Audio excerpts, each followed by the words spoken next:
Alors la note d'opposition, c'est quelque chose de très important pour le lobbyiste, parce que c'est l'outil de communication du lobbyiste. Voilà. C'est d'ailleurs un support qui fait une page et demie. Pourquoi? Tout simplement parce que quand on va à la rencontre des élus, un élu ne lit jamais plus d'une page et demie. Alors ça n'empêche pas le lobbyiste de venir aussi parfois avec un dossier technique de 20-30 pages. Mais très honnêtement, vous n'aurez jamais un élu qui va lire les 20-30 pages. Donc la note d'opposition, comme son nom l'indique, ça permet au lobby de venir et de présenter une position par rapport à un sujet. Voilà.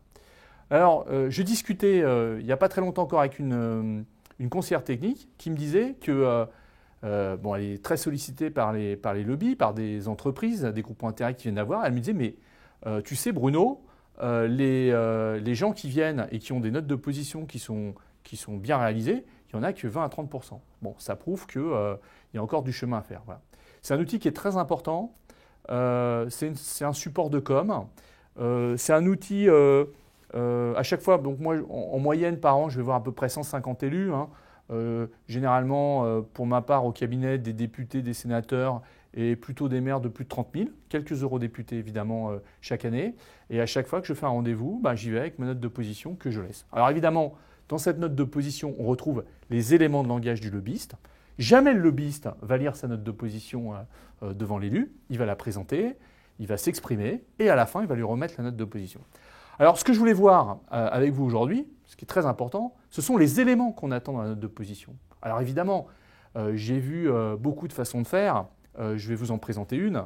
Je ne vous dis pas que c'est la meilleure, mais elle est très structurante. Voilà. Parce que pour moi, la note d'opposition, c'est une horlogerie suisse d'influence. C'est-à-dire que si les choses sont bien posées, bien présentées, en fait, petit à petit, votre argumentation elle va passer toute seule.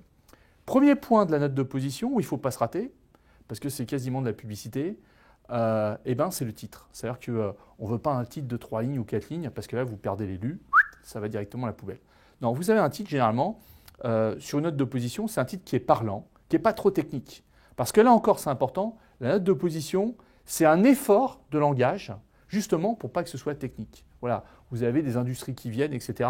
Si elles restent dans un jargon technique, elles ne vont pas rencontrer l'élu. Je répète, c'est toujours au lobby de faire l'effort pour se faire comprendre par l'élu et pas l'inverse.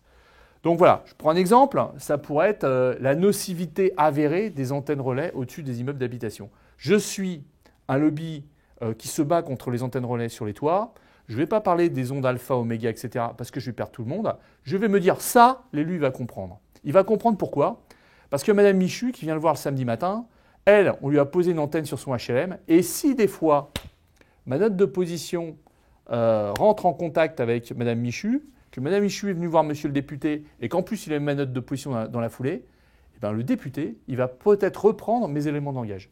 En fait, c'est ça. C'est-à-dire que le lobbyiste gagne quand, en face de lui, il y a un élu, un décideur qui va prendre tout ou partie de ces éléments de langage pour les faire siennes. C'est ça qui est important. Donc, première chose très importante, le titre, le réussir. Voilà. Quelque chose de simple, de clair, de précis, qui parle à tout le monde. Deuxième point de la bonne note d'opposition, et c'est pour ça que ça s'appelle la note d'opposition, tout de suite, on va présenter son positionnement. Il y a un sujet, moi, je suis pour. Au principe du titre de précaution, il n'est pas possible de faire prendre le moindre risque à la santé humaine tant que. Voilà. Donc ça veut dire que l'élu, il ne veut pas que vous fassiez une demi-page pour contextualiser les choses. On est devant des interlocuteurs qui ont peu de temps. Donc vous arrivez et tout de suite vous affirmez votre position. Moi je suis pour. Moi je suis contre les antennes relais. Toujours dans ce deuxième point, très important, réfuter les arguments de la partie adverse. C'est-à-dire que le travail, c'est aussi de regarder ce que raconte le contre-lobby.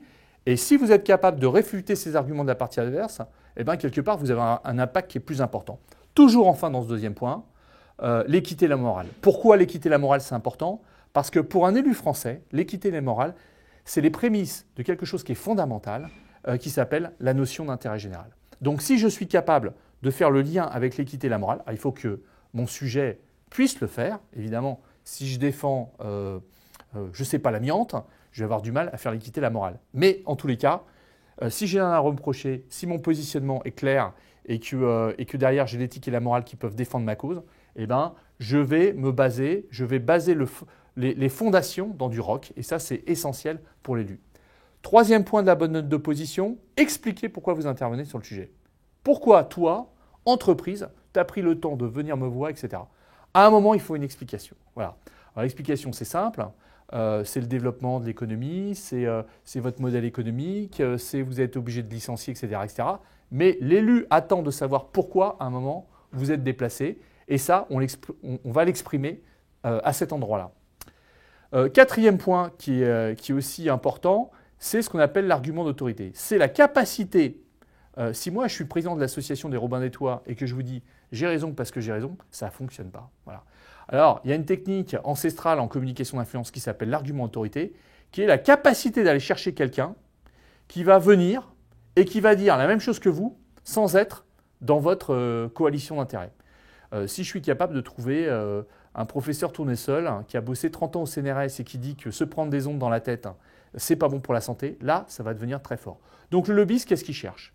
Il cherche des études scientifiques, il cherche parfois des personnalités, des leaders d'opinion qui vont prendre position par rapport à son propre positionnement, ou alors encore, il peut utiliser des sondages. 98% des Français n'ont pas du tout envie d'avoir une antenne relais au-dessus de leur maison. Très bien.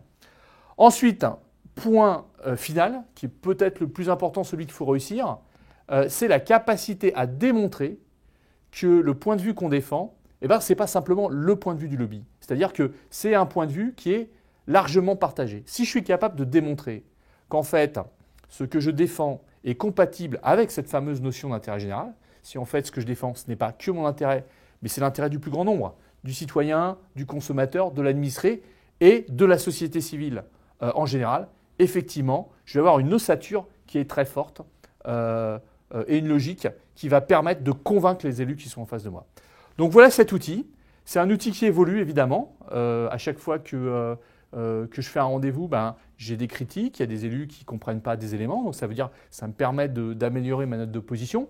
Ce n'est pas forcément quelque chose que je vais travailler en fonction de la cible politique et de sa tendance politique, c'est-à-dire que généralement, je me sers de la même note de position pour aller voir un élu de droite ou un élu de gauche, peu importe. Et puis il faut savoir qu'il y a aussi beaucoup de sujets en lobbying qui sont des sujets purement techniques, donc ça veut dire que il n'y a pas besoin, simplement, effectivement.